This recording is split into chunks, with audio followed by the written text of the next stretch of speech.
Thank you very much. My fellow Americans, good evening. Let me begin by congratulating the team at NASA and our brave astronauts on the successful launch of Artemis 2. It was quite something. It will be traveling further than any manned rocket has ever flown and will very substantially pass the moon, go around it, and come back home from a distance that has never been done before. It's amazing. They are on the way, and God bless them. These are brave people. We want to God bless those four unbelievable astronauts. As we speak this evening, it's been just 1 month since the United States military began Operation Epic Fury, targeting the world's #1 state sponsor of terror, Iran. In these past 4 weeks, our armed forces have delivered swift, decisive, overwhelming victories on the battlefield. Victories like few people have ever seen before. Tonight, Iran's Navy is gone.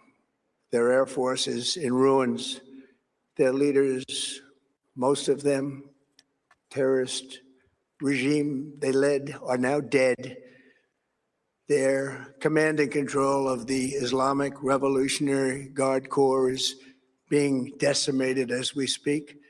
Their ability to launch missiles and drones is dramatically curtailed, and their weapons, factories, and rocket launchers are being blown to pieces. Very few of them left.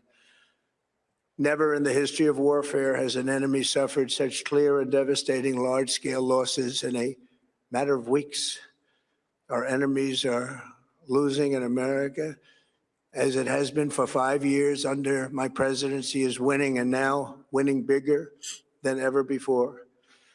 Before discussing this current situation, I also want to thank our troops for the masterful job they did in taking the country of Venezuela in a matter of minutes. That hit was quick, lethal, violent, and respected by everyone all over the world. After rebuilding our military during my first term, we have by far the strongest military anywhere in the world. And now we're working along with Venezuela and are, in a true sense, joint venture partners. We're getting along incredibly well in the production and sale of massive amounts of oil and gas, the second largest reserves on earth after the United States of America. We're now totally independent of the Middle East, and yet we are there to help. We don't have to be there. We don't need their oil. We don't need anything they have, but we're there to help our allies. Tonight, I want to provide an update on the tremendous progress our warriors have made in Iran and discuss why Operation Epic Fury is necessary for the safety of America and the security of the free world. From the very first day I announced my campaign for president in 2015, I have vowed that I would never allow Iran to have a nuclear weapon. This fanatical regime has been chanting death to America, death to Israel for 47 years. Their proxies were behind the murder of 241 Americans in the Marine barracks bombing in Beirut, the slaughter of hundreds of our service members with roadside bombs. They were involved in the attack on the USS Cole, and they carried out the countless other heinous acts, including the just horrible, bloody atrocities of October 7th in Israel, something that most people have never seen anything like it. This murderous regime also recently killed 45,000 of their own people who were protesting in Iran. 45,000 dead. For these terrorists to have nuclear weapons would be an intolerable threat. The most violent and thuggish regime on earth would be free to carry out their campaigns of terror, coercion, conquest, and mass murder from behind a nuclear shield. I will never let that happen, and neither should any of our past presidents. This situation has been going on for 47 years and should have been handled long before I arrived in office. I did many things during my 2 terms, and offers to stop the quest for nuclear weapons by Iran first. And perhaps most importantly, I killed General Qasem Soleimani in my first term. He was an evil genius, brilliant person, a horrible human being, however, the father of the roadside bomb. And he lived just horrible what he did. Iran would have been perhaps in a far better, stronger position. Had he lived, we would have had probably a different conversation tonight. But you know what? We'd still be winning and winning big. And then, very importantly, I terminated Barack Hussein Obama's Iran nuclear deal, a disaster. Obama gave them $1.7 billion in cash, green cash, took it out of banks from Virginia, D.C., and Maryland, all the cash they had, flew it by airplanes in an attempt to buy their respect and loyalty, but it didn't work. They laughed at our president and went on with their mission to have a nuclear bomb. His Iran deal would have led to a colossal arsenal of massive nuclear weapons for Iran. And they would have had them years ago, and they would have used them. It would have been a different world. There would have been no Middle East and no Israel right now, in my opinion, the opinion of a lot of great experts, had I not terminated that terrible deal. And I was so honored to do it. I was so proud to do it. It was so bad right from the beginning. Essentially, I did what no other president was willing to do. They made mistakes, and I am correcting them. My first preference was always the path of diplomacy, yet the regime continued their relentless quest for nuclear weapons and rejected every attempt at an agreement. For this reason, in June, I ordered a strike on Iran's key nuclear facilities, an Operation Midnight Hammer. Nobody's ever seen anything like it. Those beautiful B-2 bombers performed magnificently.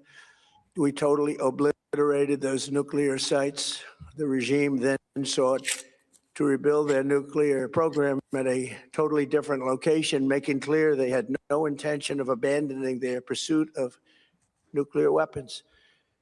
They were also rapidly building a vast stockpile of conventional ballistic missiles and would soon have had missiles that could reach the American homeland, Europe, and virtually any other place on Earth. Iran's strategy was so obvious.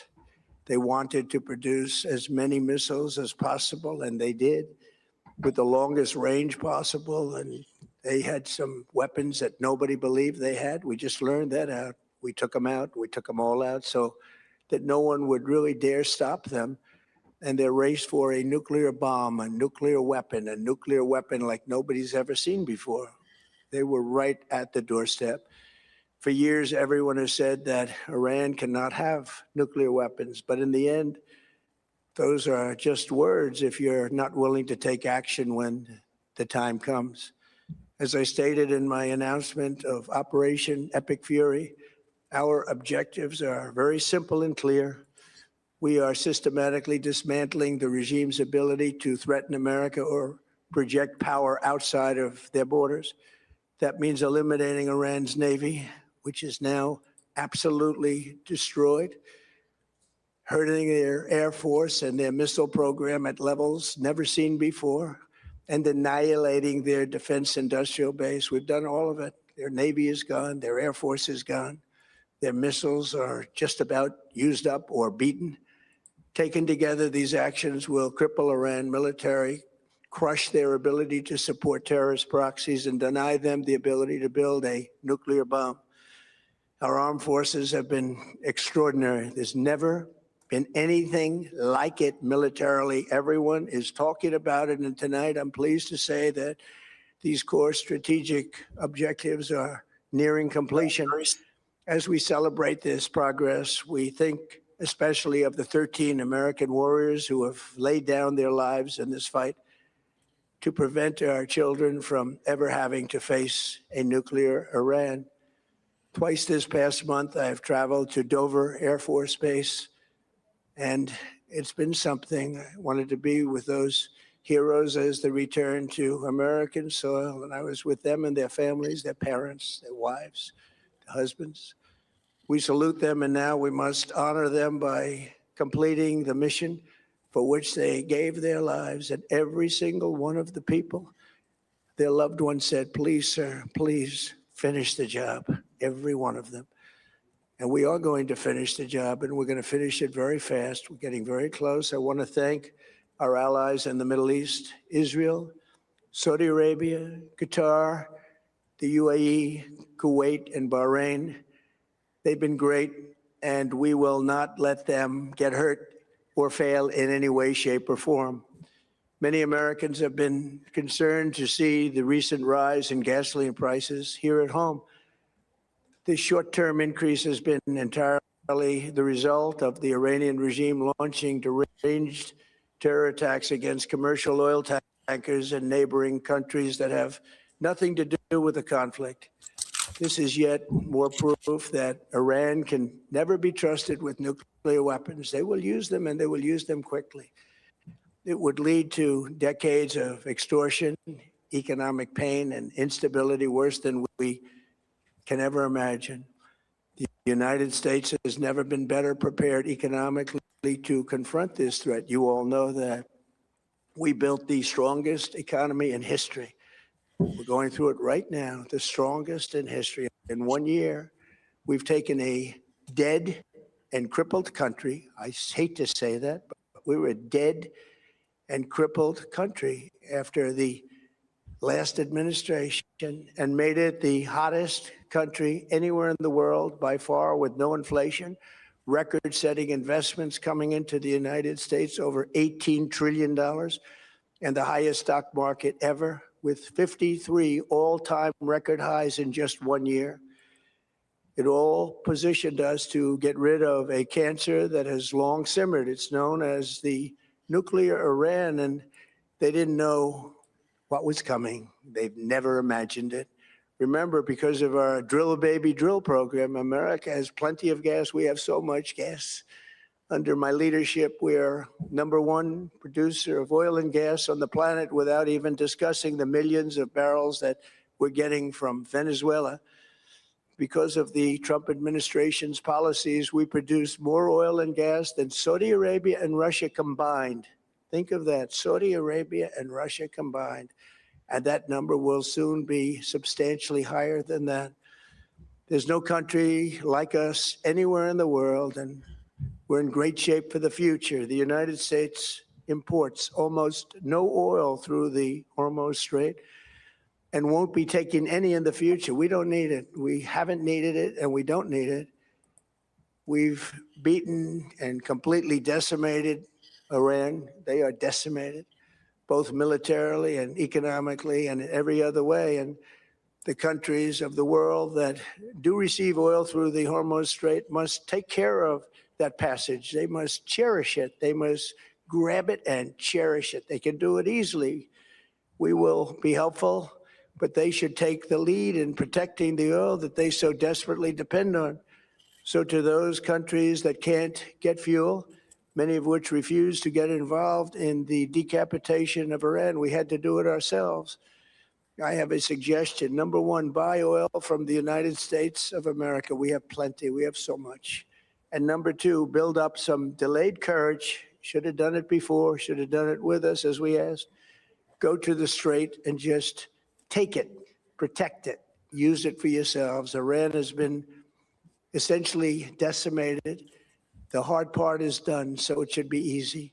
And in any event, when this conflict is over, the Strait will open up naturally. It'll just open up naturally. They're going to want to be able to sell oil because that's all they have to try and rebuild. It will resume the flowing, and the gas prices will rapidly come back down.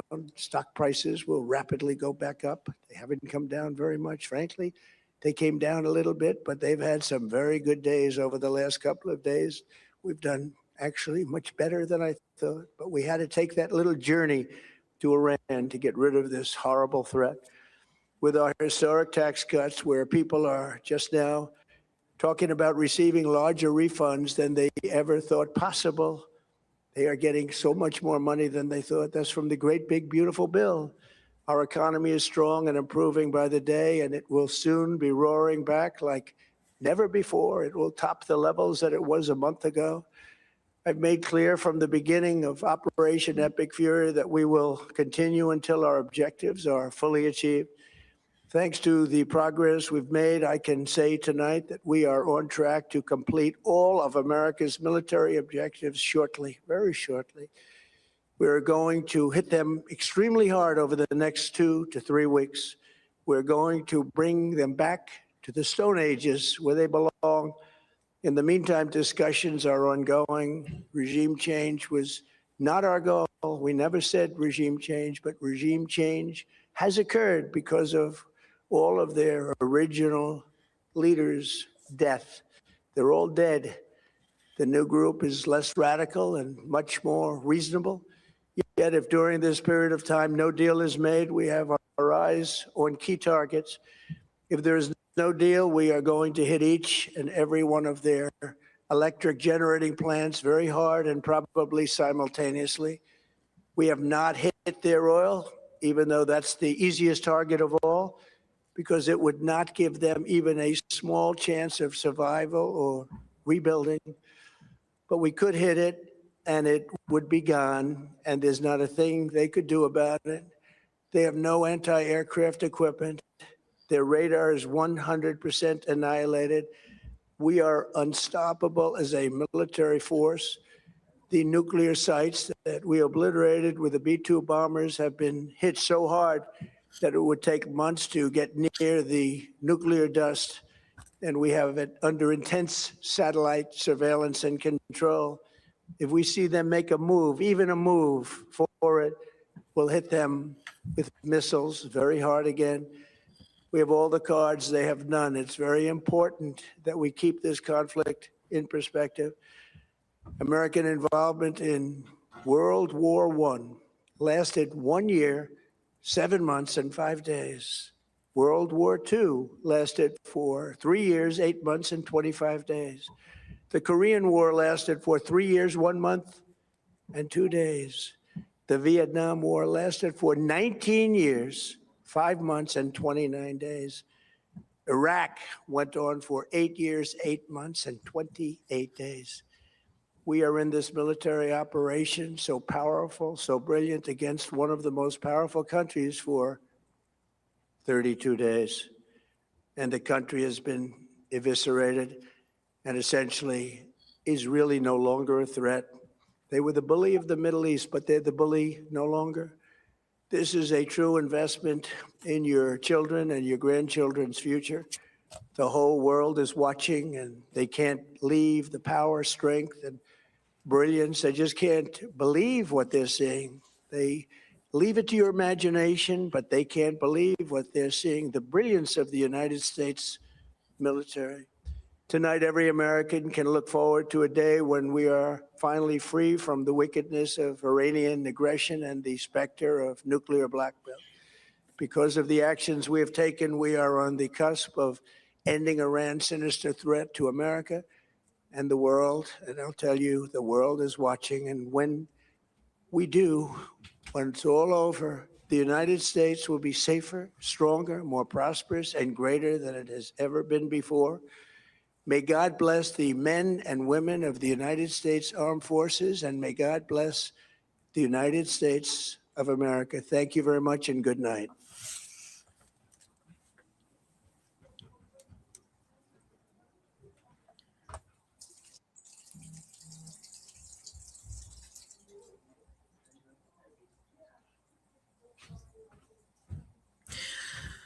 Yes, hello everybody, and welcome to yet another episode of the Idle Park Talk Show. Today we will be focusing on Donald Trump's address to the American people that just concluded about a minute ago. And while I will go on, while I wait for my co-host to join me at some point in the evening.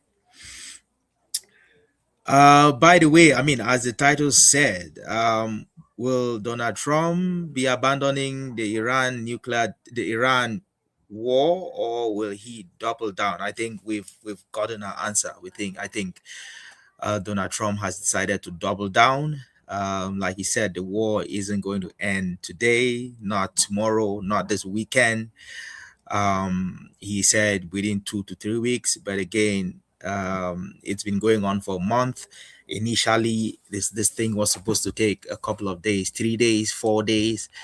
It went on for 2 weeks, now a full month, and Donald Trump is saying in his address to the American people that it might take at least 2 or 3 weeks before they are able to round up or round down the attack on Iran. So, in your opinion, what do you think? Do you believe that Donald Trump is going to round down this war in 2 to 3 weeks?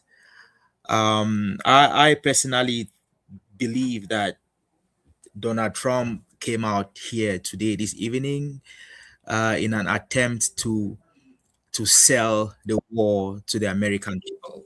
Selling the war to the American people, to me, I think it's a little too late. This statement, this speech of his is something that I think he should have done earlier, even before the attack on Iran. Secondly, I feel like if you are trying to sell a war to the American people, this doesn't cut it. I think it was clearly a very weak statement to the American people. He did not really focus on why this war was really important. He didn't focus on what they have been able to achieve so far. Like someone, Brenda Lee mentioned. Yeah, I believe this was just a rant. And I'm sure he's been criticized a lot for not selling the war to the American people. And of course, the war isn't exactly going as planned. So now Donald Trump has decided to come out today and to attempt to sell the war to the American people. Ghana, good evening, welcome. We just rounded Donald Trump's comments. I have been kind of giving my first impressions. I don't know if you're ready to make any impressions or if I should kind of move on with what it is that I was trying to do. Not bad. Maybe a few comments here. I didn't hear the entirety of the speech. I heard bits and pieces here and there. Selling the war to the American people, I don't think that's a fair statement. This war has been sold to the American people for a long time. Okay, it's not new. Trump has been talking about this war since the 80s. All the U.S. presidents have been talking about this war. So it is not new. I think it's only surprising for people who think that Iran is just coming up to the forefront. That's not the case. Anyways, congressional approval. I don't think the U.S. president needs congressional approval to carry out targeted attacks against people he considers enemies of the United States. So overall, he is saying that the war is going to wound down in 2 to 3 weeks. Hopefully that's the case. Yes, I think that's about that's beginning. Prices at the pump, grocery prices. It's a fair time. For some reason, you're breaking. I can't hear you properly. You're breaking. The last couple of statements you made. Okay. But again, you say Congress is not expected to grant permission for targeted attacks. Would you call this what has been going on for the past 1 month on Iran targeted attacks? Because Trump is calling it a war. You seem to be giving it another name. How is it different? How is this different from a war? All these things is up for the president to decide. Going to Venezuela, you didn't need congressional approval. Obama going to Libya, or the first attacks in Libya, did not need congressional approval. So this is not new. They say Trump has to do something that other presidents have been in a similar situation and have not required congressional approval. It's kind of like, are we saying his presidency is different? I think you have 90 days, I believe, if the war is supposed to continue, to be able to go to Congress and ask for Congress permission to continue the war. But if the president deems it necessary for the protection of American lives and American national security, they are allowed to go like a foreign country, or someone that they deem as a threat. I'm not sure entirely. So it isn't because again, the president cannot declare war. Congress is the sole responsibility to declare war. Would you say that America isn't fighting a war with Iran? And if, because again, I get a feeling it feels like it's just semantics. It's words that are used and changed and used to the convenience of whoever is using it. Right. Sometimes Donald Trump would say they are fighting a war with Iran. Sometimes he might change that. You are saying, oh, it's targeted attacks. You then sometimes you say it's a war. If this is a war, if America is fighting a war with Iran, who is supposed to do that? Because again, targeted attacks are different. What is going on as we speak in Iran cannot be defined as targeted attacks. Right. Unless you're saying that Donald Trump is just playing with words and trying to escape the responsibility to go to Congress and to get permission to declare war on Iran, right? Because not officially declaring war on Iran does not mean that they are not fighting a war with Iran. I think that's the point. Yeah, but I think Congress is the one that officially declares war, and there's a lot of things that have to be qualified. I know people just use words frequently, and sometimes we do too. But to say to officially declare war, and then you also have to look at the statements that we're making. We don't have a problem with the Iranian people. We are fighting the regime that wants to kill us. How is that different? How many Iranian people have died? Because again, part of the statement, just like in Netanyahu would say, we are not killing the people of Gaza. We don't have a problem with the people of Gaza. We are fighting Hamas. But at the end of the day, 70,000 people have died in Gaza. Women and children included in that number, right? So how do you fight a war with a regime and not and then kill 75,000 people or kill as many Iranians as they've killed now, and then claim that they are not fighting the Iranian? How do you differentiate between the regime and the Iranian people? It's something that's hard for me to master. Just like the America, they are saying that, oh no, we are putting sanctions on Cuba, for example.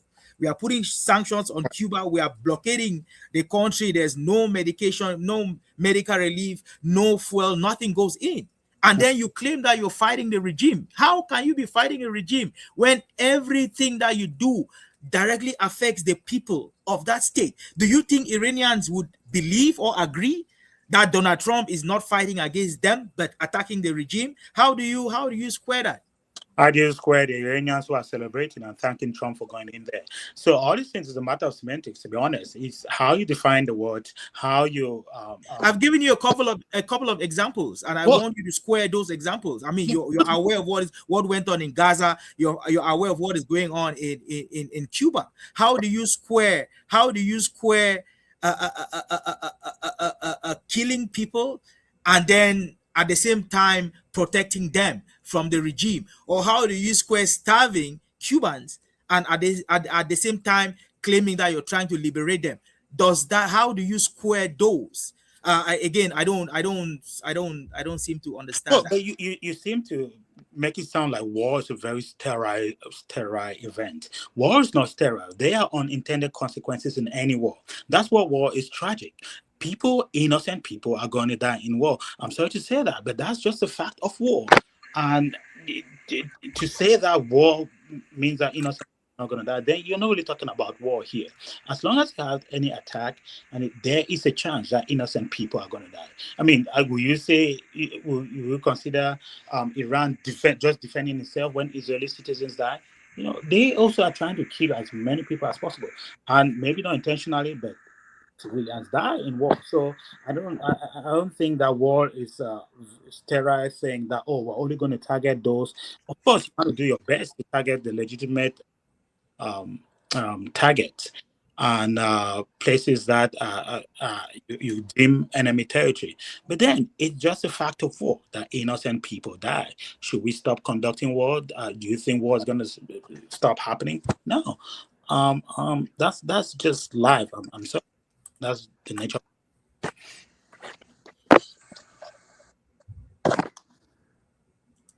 I was gonna read the president's authority to be able to defend because one of the president's main responsibilities is supposed to defend the country from enemies from within and from without. Right. So with that definition, you can use it. I mean, Obama used it. Other presidents have used it to attack other entities or even that they deem as enemy. So going for congressional approval, I think there is a time limit. If you're conducting a war with that statute, that you have to go to Congress. I think it's like 3 months or so, 60 days or so. I'm not exactly sure about the number. We are 30 days, 31 days into this war. So there's no way near that. But the US president, in his capacity, can decide to act unilaterally without any congressional approval to stop the attack of an enemy. So you can, and this way to frame it that it's not going to sound appealing or manipulation of words. And so that's why the Constitution is there for people to be able to decide for themselves. Again, Obama used it. Trump has used it. He's done the same thing in Venezuela. He I don't know how long. He seems to give us a 2 weeks timeline, so we'll see. But I know after a certain amount of time, I'm not sure exactly if it's 60 days or 90 days, he has to go to Congress. I was going to find a reference for that. You were going to do what? Going to find a reference for that, so we were saying exactly the right things. Yeah, you can go ahead. Sorry. Okay. Again, I was saying that Donald Trump was in an effort trying to sell the war that he'd already started to the American people. I think he's trying to get the American people to kind of buy in to his views about Iran and to why this war was started and why it is going on. He did mention a couple of things which we have talked about, which I really do disagree, but which, again, according to Donald Trump and sometimes according to you, tangible facts. Again, he mentioned that Iran has killed numerous Americans in different situations. Again, the argument I make is that Iran has not been in a war with America. They have not directly killed any Americans, have not attacked the American homeland. But again, there are definitely cases where Americans have died in different parts of the world because these groups have used Iranian weapons, or there's assumed that they are proxies of Iran. So as a result, Iran is vicariously liable for the crimes that these groups commit. I mean, if we go by that, then I'm sure America too would be liable for the death of a lot of people, if we really want to look at it that way.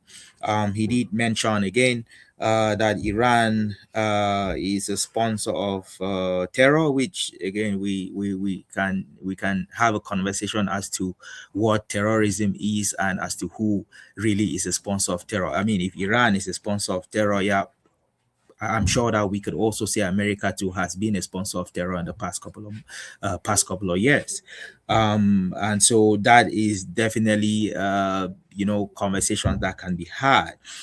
He did also say that Iran was responsible for the October 7th atrocity in Israel. Again, Iran not directly involved, but because Hamas is said to be a proxy of Iran, Iran now takes responsibility for the actions and the death of the people who died in Israel. He also used as one of his arguments the killing of about 32,000 Iranian civilians during the Iranian protests of last year.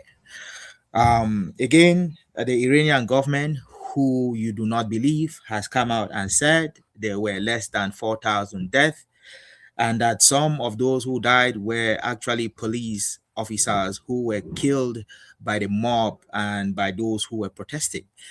They have provided a list of the number of people who died with their names and their addresses and date of birth and information, and the Iranian government has asked whoever is claiming that 32,000 or more Iranians were killed to provide to substantiate that claim.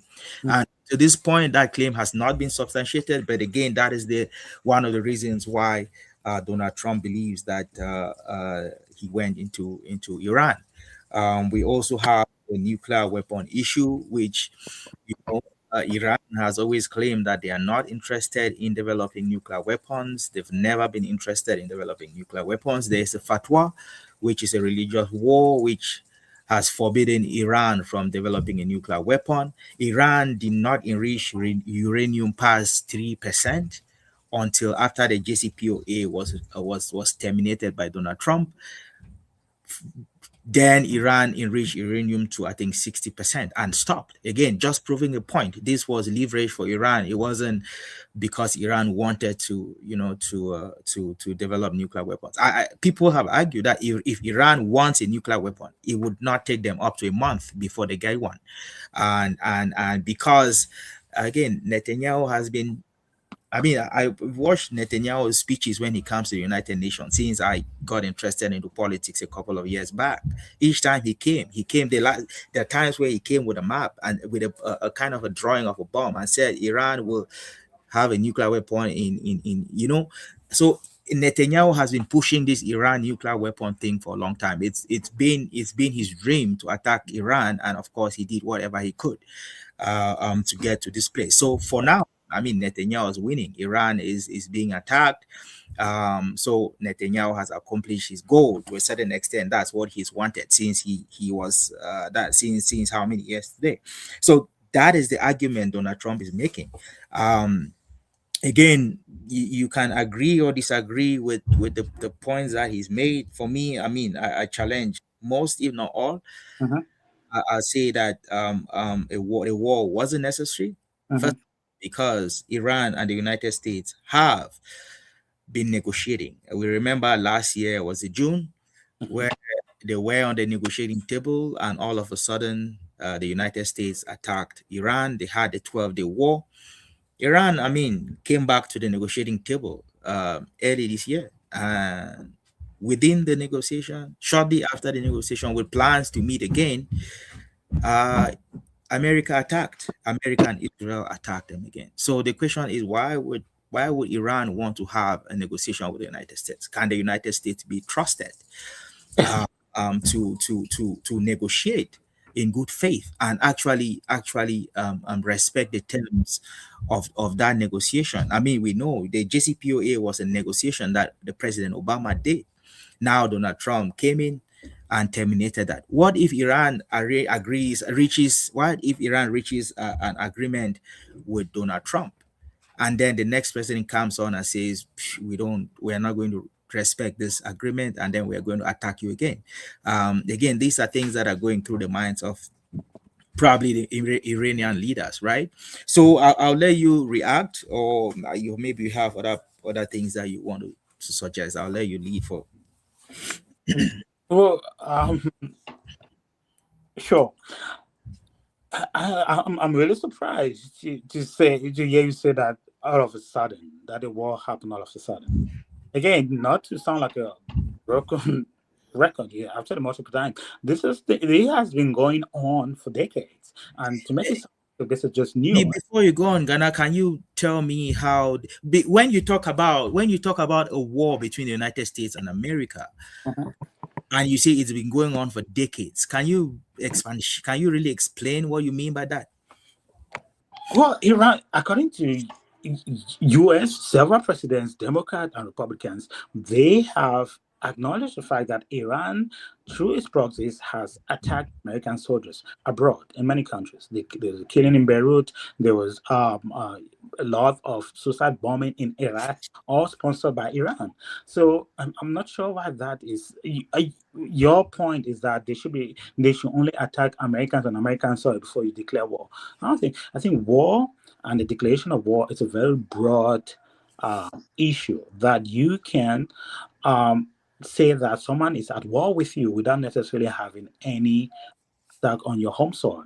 So to say that Iran has not been doing that is not, I don't think it's supported by the facts. We'll have to repeat ourselves again if we have to read everything that has happened since 1979. Okay. And you don't have to believe Trump. I mean, do not believe what Trump has been saying. Go back to as far as Bush Sr., go through Clinton, go to George Bush, go through Obama, go to Kamala Harris, go to Chuck Schumer, go to all American political leaders who have made this claim. So to say he needed to sell this war as a matter of last year and this year, I don't think that's really accurate. It's not representing all the facts on the ground. This is something that has been, I mean, in 2016, Hillary Clinton, they asked her, what is the main threat to America? She said Iran. Okay. So this is not just Trump on an ego trip trying to just create something that has not existed before. There has been killings of American soldiers by Iranian proxies. Okay, that it's not new. Everybody knows that. I mean, just look at, is it today they started singing "Death to America"? So it's um it's not new. It's been happening for decades, and we've gone through this multiple shows over. Another point that you're saying, you say the U.S. cannot be trusted. I mean, just 2 months ago, a few weeks back, the Iranian government, the foreign minister said Iran has not developed any ballistic missile that can go more than 2,000 miles. And then the fire a missile that has gone 4,000 miles.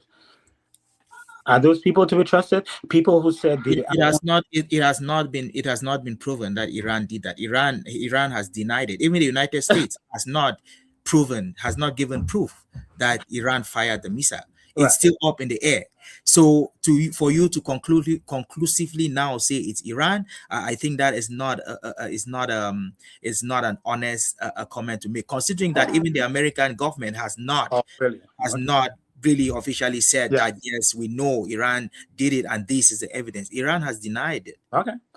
But the point is, according to, I mean, we read all the stats from organizations, nuclear organizations, that said they don't even have access to the uranium that Iranians are claiming. I mean, if you're all genuine and open, and you just want to develop nuclear energy for civilian use, you should not have any problems having people to come in and check. I mean, you talked about diplomacy. Obama has tried the peaceful route. Obama has tried to use diplomacy. Trump came in, tried to use diplomacy. Obama did not try to use. Obama was successful at diplomacy. They had an agreement, the JCPOA, which was respected. And again, which was respected by Iran until Donald Trump terminated the JCPOA. Iran was in how do you call it? Iran was still following the terms and the conditions of their enrichment. Even after that, it's only when the French government, the French government and the other British governments who were part of the JCPOA refused to fulfill their own side of their own refused to fulfill their obligations to the JCPOA, that Iran decided that they were going to enrich uranium past the agreed 3%. Again, when did Iran start enriching past 3%? It wasn't with the time of Obama.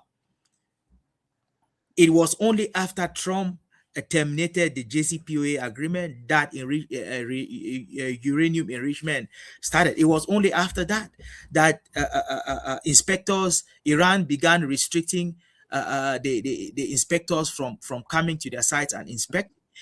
It was only after the JCPOA was terminated. So Obama was very successful with diplomacy, and parties respected the terms of that diplomacy.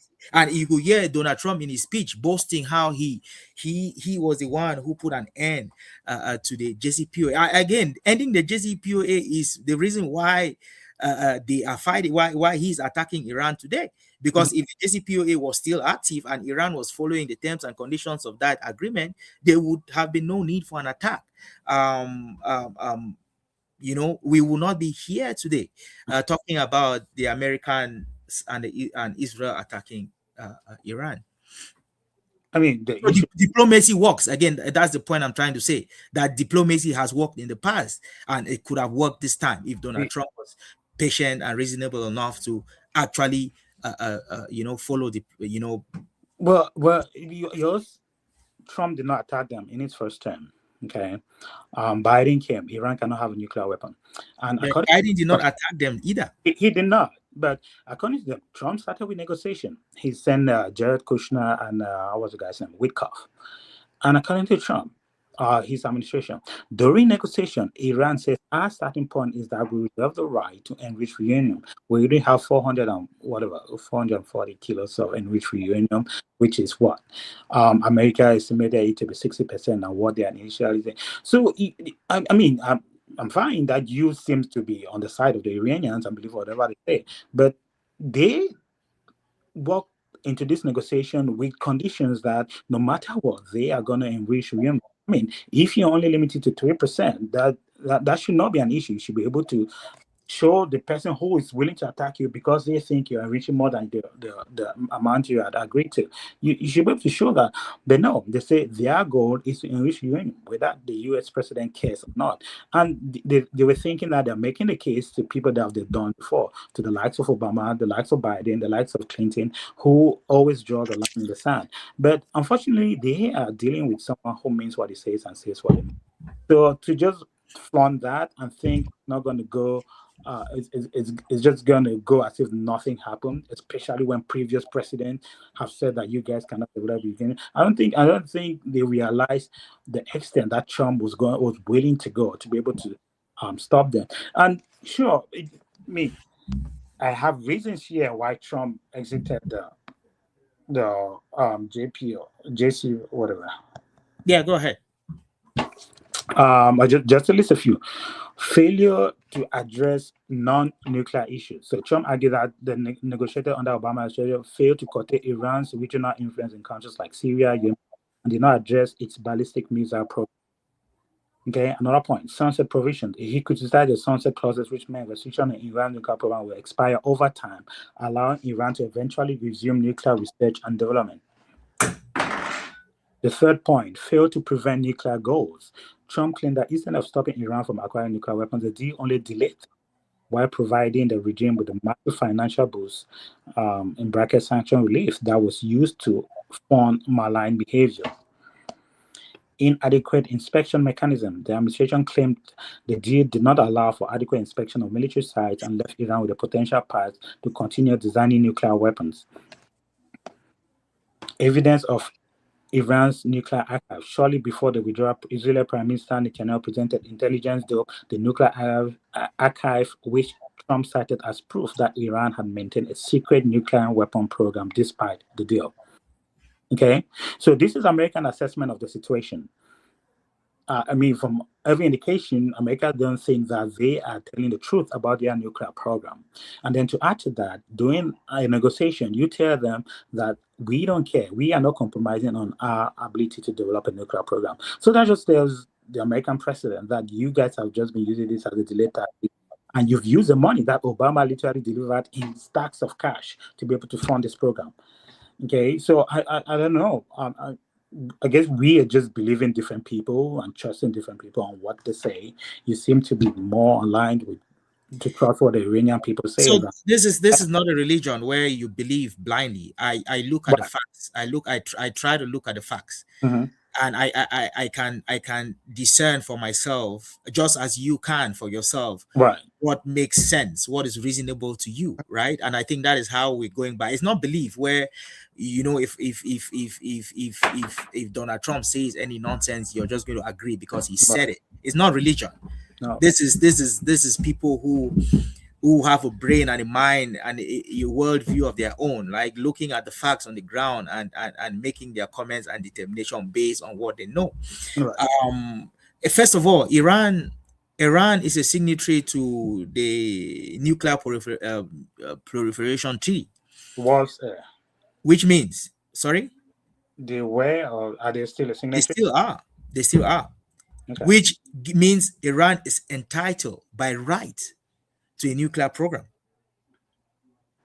not a nuclear weapon program. That's not what I said. I said a nuclear program, which means they can enrich uranium up to a certain level. Right. Uranium, which is used for pharmaceuticals, used for radiation, used for Iran is entitled to be able to do that if they have the skills to do it. First things first. Secondly, Iran did not enrich uranium past the agreed percent on the JCPOA until the point where it was terminated. Again, that too is a fact. That's a fact. It is a fact, yes. If I mean, you can find out when did Iran start enriching uranium past 3%. It will tell you that they began enriching uranium past 3% after Donald Trump terminated the agreement that they had with Obama. Okay. Secondly, you come to the negotiating table. People come with their positions. America comes and says you are going to have no uranium enrichment program. You are going to terminate whatever programs you've had. You're going to cease trying to enrich uranium, right? And Iran says, well, we are not going to do that. We need it. And we are not going to be buying products that we can make. So we are going to enrich uranium. Now, normally in a negotiation, the proper question would be, okay, to what extent do you want to enrich? But that was not the conversation. According to the Americans and Israel, Iran does not have a right to have a nuclear program, whether civilian or military. They just have no right to have that. Right? Then Iran says, well, by the way, we already have a 450 kilograms, 66% enriched uranium. You already know that. And I mean, it's not Iran who said it. Everybody knew. Or those who are versed with the nuclear weapons, they will tell you that with that amount of uranium, Iran could come up with maybe 10 to 11 nuclear weapons. Those were facts. It wasn't something that Iran was using to brag or to intimidate. No, I believe the Americans were already aware of that fact. So the fact that the Iranian negotiator put that on the table and said, that we already have this, was not threatening America in any way. It wasn't intending to intimidate America in any way. It was just mere facts that's open to the public, that the Americans knew that they had this amount of uranium enriched to this certain level, and that if they really needed to use it, they could make this number of weapons. It wasn't a threat. It was just a step. But again, when you use amateurs like we caught and what's his name, Jerry Kushner, these are not diplomats. These are not negotiators. Yes, they might be real estate moguls, but again, the real estate business is not the same. It's not even close to to diplomacy. So when you have these novice and these as your top negotiators, this is what you get. They go for negotiation, they misunderstand the process, they misunderstand the comments, and then they bring back 40 info. Because again, I believe they came back to Trump and say, we have been threatened by Iran. And that is they saw that statement as a threat. And when they came back to Trump, they say the Iranians have threatened us with 10 nuclear weapons. But again, these are people who should be buying and selling houses and developing basements and doing that, not negotiating, not carrying the fate of the American people on their head. They are not equipped for this task. They are not qualified for this task. And that's why the Iranians are saying that let's just say we want to talk to someone. We are not going to be talking to the jokers that you sent before. We are going to be talking with someone serious. I mean, I'm sure you've heard that. I mean, Steve Wicott and Jerry Kushner should be buying and selling houses. We all know that. They are real estate moguls. They are not diplomats. Diplomacy 101. They don't even know where to start. That's why a simple statement of fact came across as a threat. And in my opinion, it's one of the reasons why this was happening, because these jokers came back and misrepresented the conversations that they had with Iran. Again, that's my opinion. So again, the point I'm saying is, yes, Iran has a right to enrich uranium. Now, what we need to agree on, and that's the only way this war is going to end, is recognizing Iran's right to enrich, and now having a conversation as to, okay, since you're insisting that you want to enrich for civilian purposes, you can only enrich until this point. and then the body that is responsible for managing and supervising nuclear sites could come in, and then they could have a completely different negotiation. Iran has been willing to negotiate with the United States, has been on the table, and each time they've come to the table, they've ended up being attacked. So yes, diplomacy had worked in the past and could have worked this time, a bet for Donald Trump. Okay. Question: when did you think Iran had to uranium? Sorry, what? When did you think Iran had 3% uranium? Iran had 3% uranium up until the time of the JCPOA. Oh, Iran had 3% uranium in 2006. When did the JCPOA happen? I don't know when it happened. I know Trump withdrew in 2018. Yeah, again, the point, what I said is they've had 3% up until JCPOA was terminated, which means maybe they had enriched up to 3%. But Okay, the agreement with Obama was that you would stay at 3%, right, and you wouldn't do any more. Okay. Yeah. Let's go with that match. You have 3% in 2006. Yeah. Then in 2021, you announced that you have 60%. So are we saying that it took them 4 years, 3, maybe 4 years, 5 years to move from 3% to 60%? I don't know. I can't say. I can't say. Oh, they started enriching from at this point and they got to this point. At this point. All I know is that they only started enriching past 3% after JCPOA was terminated. Whether they used the last month of 2001 to enrich to 60, or they were gradually enriching to 60, that is not. I mean, a lot of this, we are not privy to a lot of the information here. Yeah. These are high level conversations that we do not have any of the facts here. Yeah. But for you to come and say these are real estate moguls who are supposed to be buying and selling house and have nothing to do with diplomacy, I mean, do you need any serious degree to be able to carry out that kind of diplomacy? I mean, you have been entrusted by the power of the United States. Surely there's a level of competence that you ought to have to be given that solemn. Can you explain? Sorry to cut you short. Can you tell me what Jared Kushner has under his belt? I don't know. I mean, what do you mean by you don't know? He's not a diplomat, never been a diplomat, did not study diplomacy, did not study international politics, had nothing to do with administration. He has no background. So it's not like we don't know. That is a fact. You can Google and say, what did he study? Well, you will have nothing to do with that. I mean, what did Trump study? He's the president of the United States. It doesn't matter with these things because these are high-level stakes that you are representing a particular ideology, a particular philosophy. That's why Donald Trump does not go out to negotiate. That's why there is does not go out to negotiate. Trump, yes, Donald Trump does not sit down to conduct a negotiation. Really? The president of the United States does not sit down to conduct a negotiation, Ghana. Negotiations are why is Jared Kushner and why isn't Donald Trump going himself? Maybe I'm not understanding your question. No, because I didn't ask a question. Yeah, well, he needs people to represent him. I agree. So people who are qualified to do it. Right. That's why there's a state department. That's why there is a state department. That's why there's a ministry of foreign.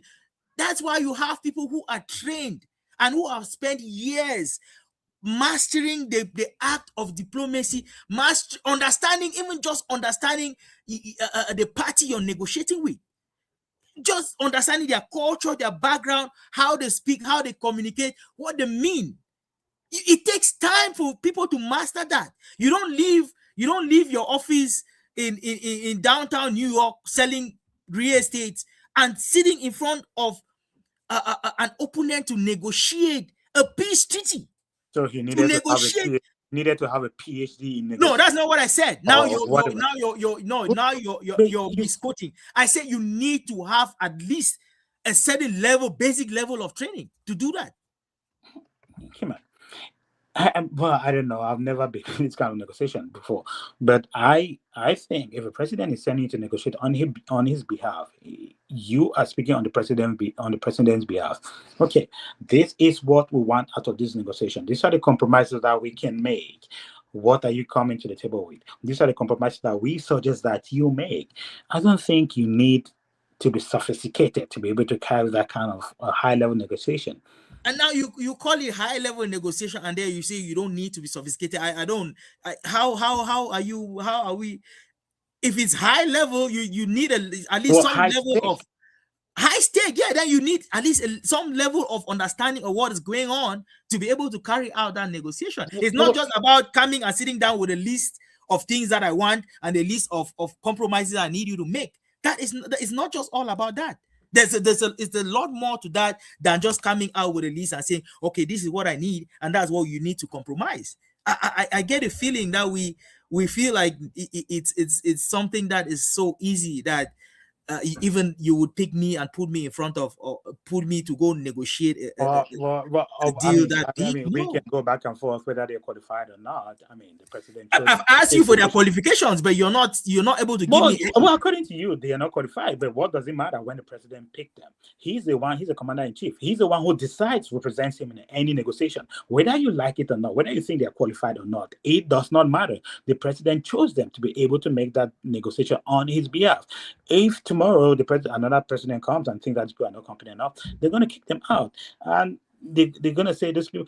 I mean, we are the people who are mastered everything. They still have not been able to stop all the wars in the world. So, and then imagine people who know nothing about wars and nothing about negotiation. Imagine how bad things could turn. So you get the point I'm trying to make. Do you get the point I'm trying to make now? That those who are get the point, but at the end of the day, are still finding it hard to sometimes negotiate. And then imagine people who really are not really have not been built in that field. Imagine how much mistakes or how much misunderstanding will come out of that. It doesn't matter whether we think they are qualified or not. The point is the person who was voted by the majority of Americans, who is the president of the United States, has picked these people. That alone gives them the authority to be able to negotiate on behalf of the country.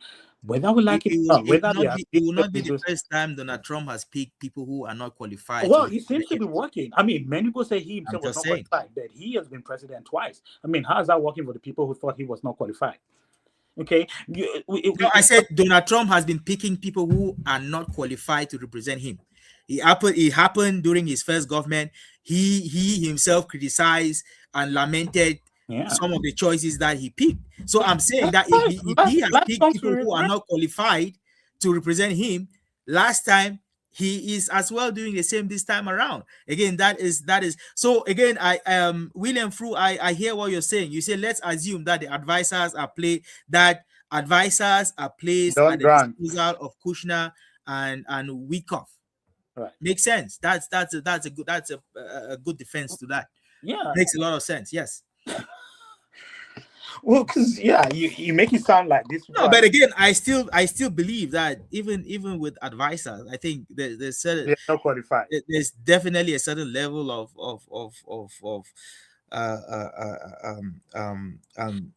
knowledge and background that is required to carry out high stakes. I mean, that's not how politics works, and I think in general politics, you look for people who are loyal to your agenda, who are going to represent you to the best of their ability. Unfortunately, that trumps education, that trumps awareness of background and stuff like that. Experience, of course. It trumps experience, yeah. It is what it is. So, Ghana, I don't know if you heard this part of the speech where Donald Trump said that they were going to be completing the mission or finish the job. What does he mean by completing the mission or finishing the job? And what exactly is the job, if you don't mind me asking? Well, I mean, we've discussed this multiple times. Their main goal has always been to curtail Iran to possess nuclear weapon, to set them back significantly. Another main objective was to stop Iran's ability to have ballistic missiles that can threaten their neighbors and go as far as Europe and even develop weapons that can reach the United States. Regime change, he said in the speech, it wasn't what they wanted, but it's something that they welcome because a lot of the leaders have died. So by and large, from what Trump is saying, they have achieved a majority of at least their primary objective. In his assessment, at least I listened to that part, says that they've destroyed a lot of Iran's potential to be able to develop nuclear weapons. So if you want to go by those standards, Trump is winning. I think Iranians will disagree, of course. So we have conflicting information on that front. Now, the bargaining chip that Iran is using is the Strait of Hormuz. They still have strategic control. They are threatening ships that are supposed to move in that place. So I think that is what Trump is trying to finalize before he gets out of it. That is just my assessment of the whole situation. But again, he's giving the American people a timeline. I think people are going to hold him account to that. We already said over the course of 2 or 3 shows that by the 4th, 5th, 6th week, I think Americans are going to be worried, and it'll be real trouble for Donald Trump if he wants to maintain the House and the Senate come November. So he has to be able to finish this quickly, get out, and tell the American people a success story, and show evidence to the American people that, you see, this is what we've achieved. This is what American is safer because of what we've been able to accomplish in this time period.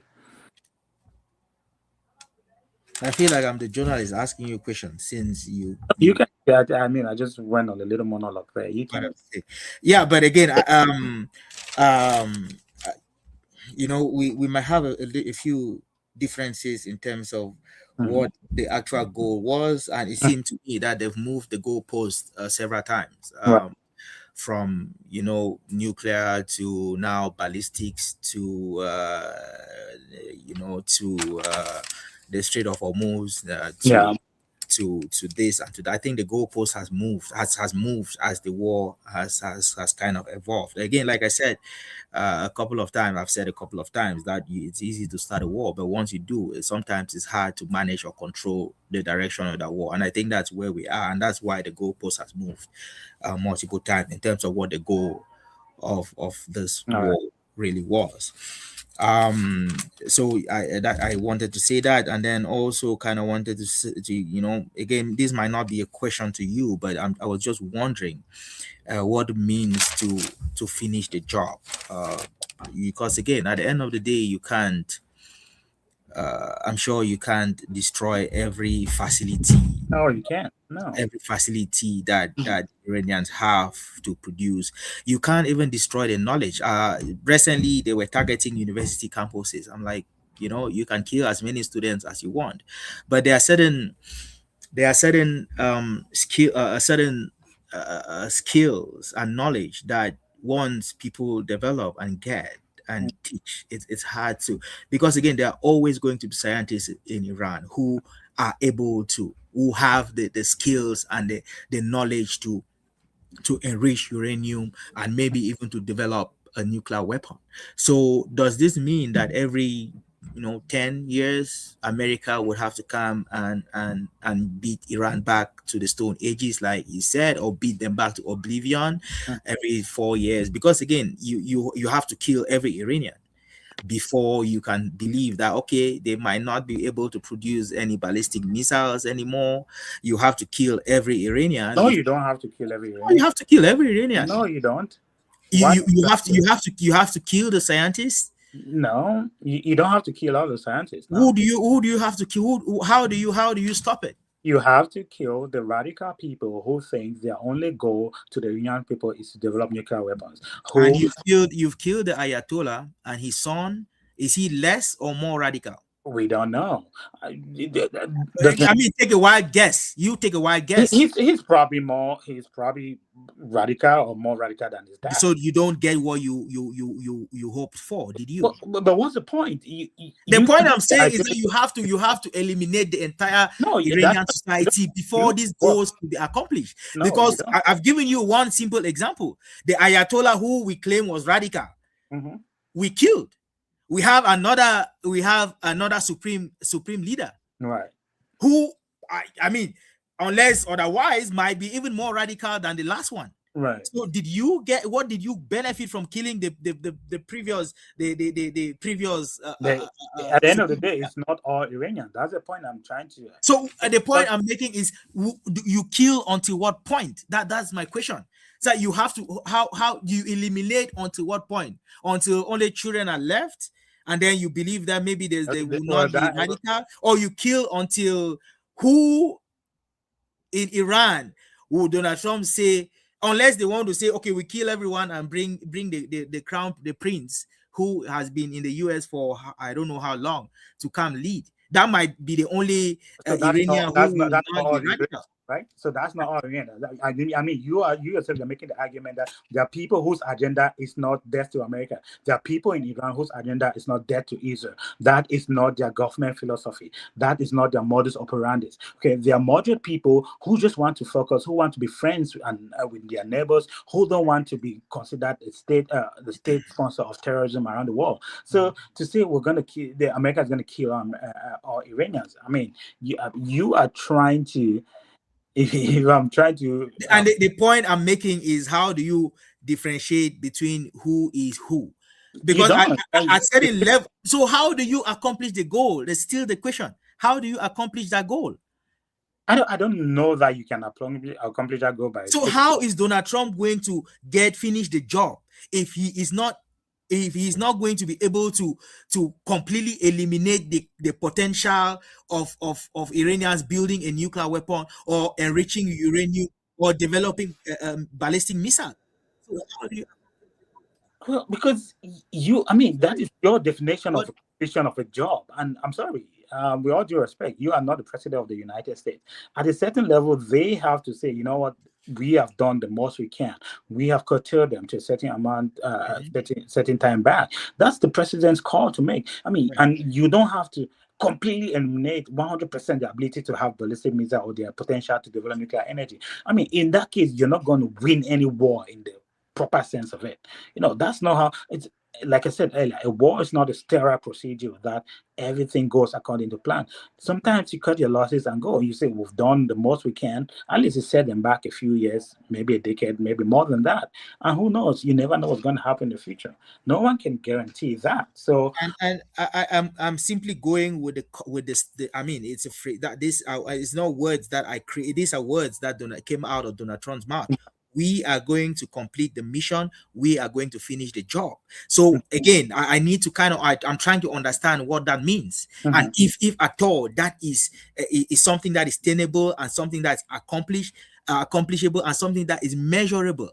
Because now it's like you finish the job. Now you say no, he doesn't have to go this far. He can end here and say that the job is done. It's left to Donald Trump's judgment, which I clearly agree. But at the end of the day, you have to see why there might be some pushback here. Say, hey, you said they will not. You don't want them to enrich uranium. So how far back do you have to go for this to happen? Again, this is legit me pushing back on what Donald Trump has said. Recognizing the argument that you've made, that at the end of the day, he can say we've gone as far back as we can. We've beat them to this point, and we're going to leave it at that. And then the question now I ask is that eventually Iran is going to build itself back up. You can beat Iran to oblivion, but unless you're killing every Iranian, again, some are going to, they are still going. Iran is still going to be a state. They are going to form a government. There's no guarantee that the government that is formed is going to be less radical or more radical than the government that they already have. So at some point, America and Israel will have to come back and repeat the same over and over. And again, that is the point that I'm making. My argument is that there are better ways of doing this. Obama tried it. The JCPOA happened, and there was at least relatively peace and calm for a period of time. Right? So I'm saying that diplomacy can work, considering that Iran was open for diplomacy. They might have been on different ends of what they all want, but at least Iran was at that time willing to come to the table to have a conversation. At this point, Iran is not willing to have a conversation with the United States. They have denied and rejected every opportunity that the United States has offered through Pakistan, mostly Pakistan, right? Iran is saying that we are not going to negotiate with you. First of all, we cannot trust you that you're going to negotiate in good faith. Secondly, we cannot even trust that the things we agree on are going to stick for more than 3-4 years, right? And then you've killed the Ayatollah, who is not only a leader in Iran, but a religious leader leading a religious group that spreads all over the Middle East, right? So you've dug yourself in a hole, and Donald Trump is trying to get out of it, which I hope that he can find a way to get out of this mess. I hope he can, but Iran is saying that we are not negotiating with you, right? And these are our own. So again, I'm just trying to say that this whole thing could have taken a completely different route if people were patient enough to let diplomacy take its course. Again, you deny that, but again, that is my view. I deny. And they're saying that we are going to finish the job and complete. I think that it's ambiguous statements. Right. It's hard. Nobody knows. It's hard even for Donald Trump to pin it down and say this is what we need to accomplish. Right.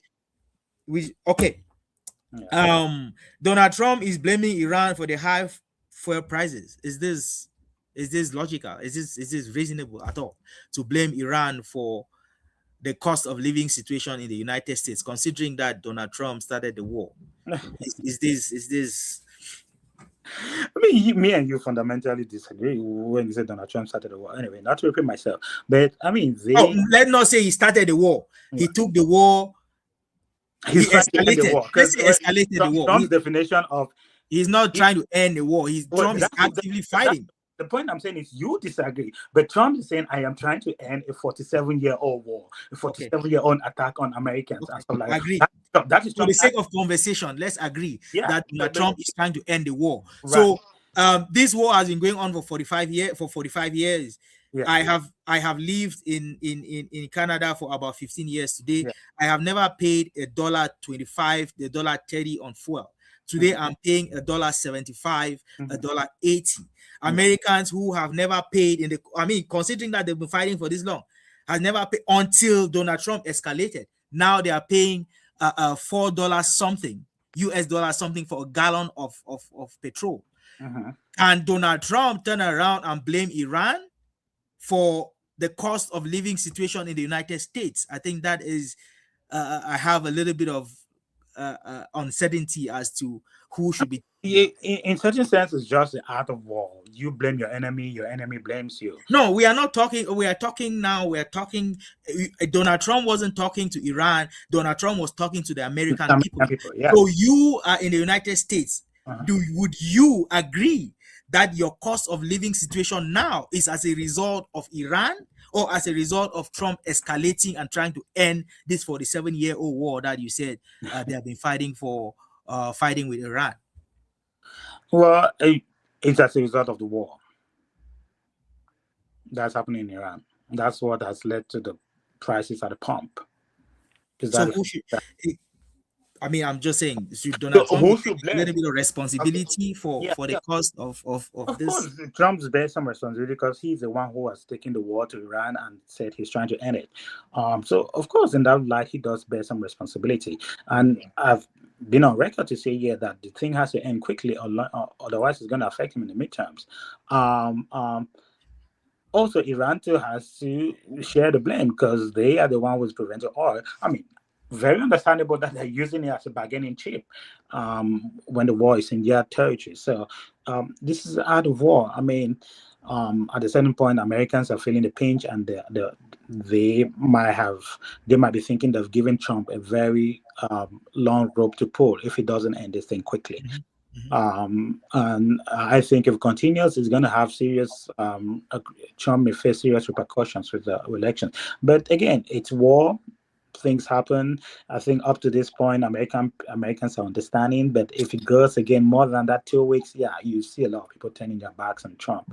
But to say it's gonna be one person blaming just on Trump, I don't know that he shares all the blame. Iran too shares all the blame because they are the ones. I think Iran doesn't care what blame they share. I think the Right. American people care who shares the blame, and that's why Donald Trump probably is in a state of panic now. If Donald Trump again, at the end of the day, it's the president of America who Let matters. me push It's back not, a little bit. Who in Iran doesn't care? Iran isn't there are no elections happening in Iran in the next couple of years. The people do care because they are facing sanctions. They can't sell oil. They have been facing sanctions for years. Right, and they It's rioted. They rioted because of the economic situation, because the government is focusing on effort. Everybody riots. They riot in America every day. But I'm saying so it's not like because they rioted once, then everything. No, riots happen everywhere. My point is the pushback is not just in the US; it's also in Iran. We're making us see the Iranian people. No, but again, I mean, me and I am a neighbor to the United. Let the Saudi Arabians and the Pakistanis, let them worry about what's going on in Iran. What is going on in Iran? You have to worry. Your pain. It does affect me, but the United States is right here. Does that make sense? What happens in Iran, of course, affects me. Right. But the United States is right next to me, right here. Yeah. So that's who I have to deal with as a Canadian, right? That is who I have to deal with as a Canadian. So what I'm saying is, as if as an American, for the Americans, right? Yeah. When November comes and they go out to vote, do they go voting against Iran or do they go voting against Trump? Do they go voting for Iran? So that's the point I'm trying to make. Say, no matter what justification Trump gives for this war, if the American people continue to feel the pinch in their pockets, when they go to vote, it wouldn't matter what Iran did or didn't do. It would matter what is happening in the American economy. And that is what drives the vote. And again, that is what I'm trying to say. What happens in Iran, well, it's terrible, it's bad, it affects me. But, you know, America is right next to me. It's right here. That is who I agree with you. Of course, I don't think the Americans are going to vote depending on how it's affected them economically. Yeah. I mean, we are not going to debate on that point. Can you, if you don't mind reading Graham Fru? Shout out to Graham Fru. I mean, we have debates on the forum. We disagree many times, but very respectful. So it's someone that I have utmost respect, and I hope I caught the level of respect that he gives me too. So I'm just going to shout him out a little bit. There have always been two theories on how to deal with Iran threat. One, mold the launch strategy. You bomb Iran every time they show progress towards a nuclear power. And two, you get inspections to monitor progress. The second option has always been the best. Okay.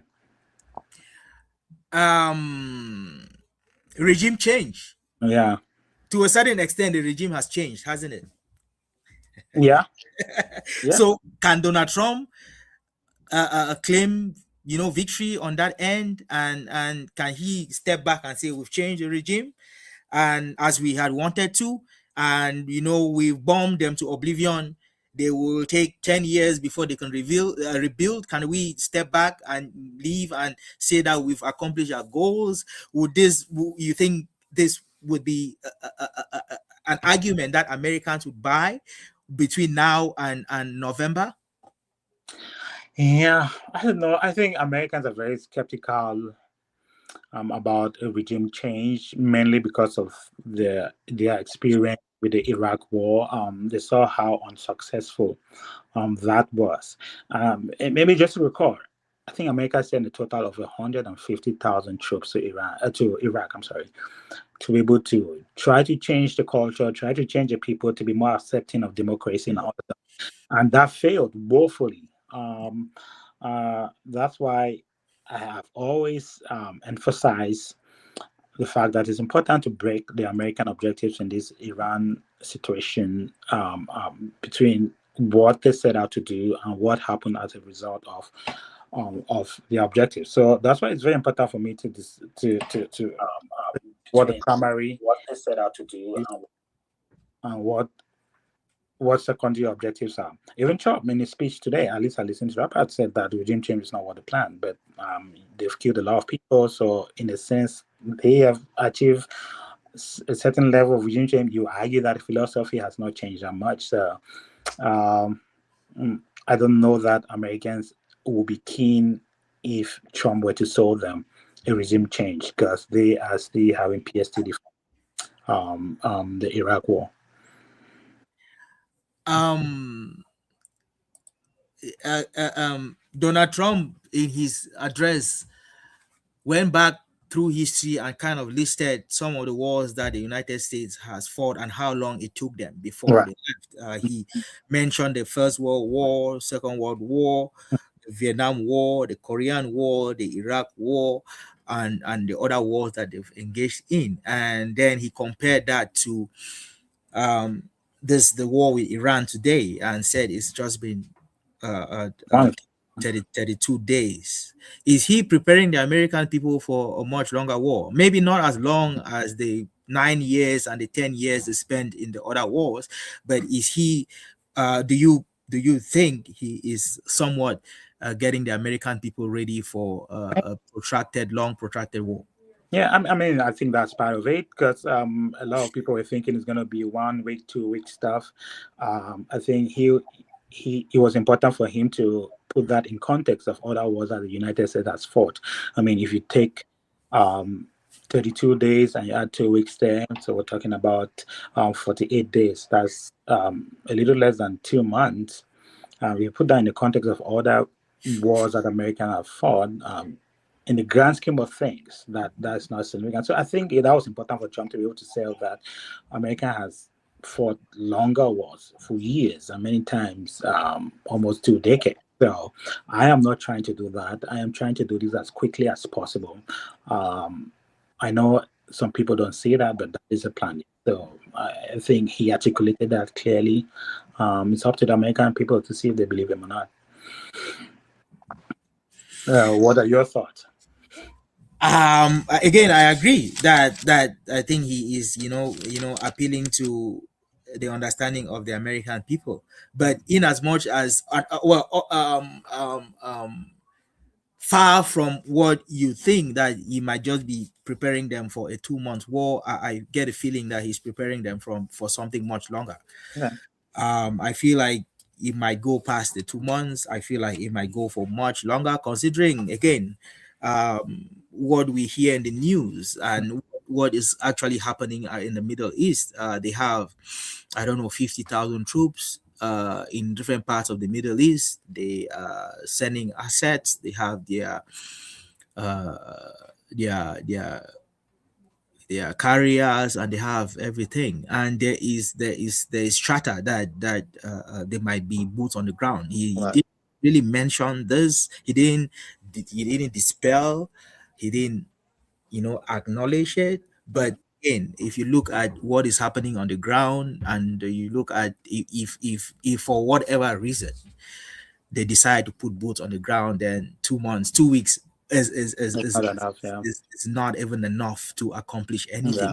So it might go longer. So in my opinion, I feel like Donald Trump is just preparing the ground. And again, this is is clearly a good argument. If at the end of the day he does this for 6 months, it still would have probably been the shortest war that they've been involved in, right? Based on the argument that he's made. So I feel like he's preparing them for a much longer and a more time is going to tell. war. But I think me and you have been following Trump for a long time here. He has a different style of negotiating, which is almost unique, but he's used it for decades and it seems to have worked for him. Trump shoots way past his target. Okay, and then there's noise and there's chatter. Oh, that is too much. You can't do that stuff. And then he adjusts now to come back to his main goal. I think he's trying to do that here. Let's see. Only time will tell. I've had also, when I listen to a few analysts, we've heard people say if things continue to go terribly wrong, what's the chances of a nuclear weapon being used? Not necessarily a nuclear bomb per se, but any kind of a nuclear weapon being used? Your guess is as good as mine. I don't know. I have no idea. We are just two. What have you heard? No, it's not about we are just two guys. What have you heard? I don't know. I haven't heard much. Don't pay attention that much to news. I haven't had time to watch. Yeah. Well, I think I've touched on every key, unless you have some No, other. I have time to listen to everything. I thought it started earlier than I had anticipated. But anyways, yeah, I think we had a good conversation. Okay, well, thank you, everyone. Big thank you to our grand friend William Fru, who has been following us, and once in a while, I'm sure when he has time, he does join and leave comments. I also want to acknowledge Victor Kameni, who is always here. Brenda Lee Karen, I don't seem to, probably this is just a first time follower anyway. So yeah, thank you guys very much. We believe we're able to dissect Trump's address to the nation as as best as we could. These are our opinions, and of course think courageous enough to come here and put it out to the Put it out public. there. Not everybody can do that. So Everybody can. So thank you guys very much for contributing to our conversation. We will see you soon. thank you very much. Goodbye.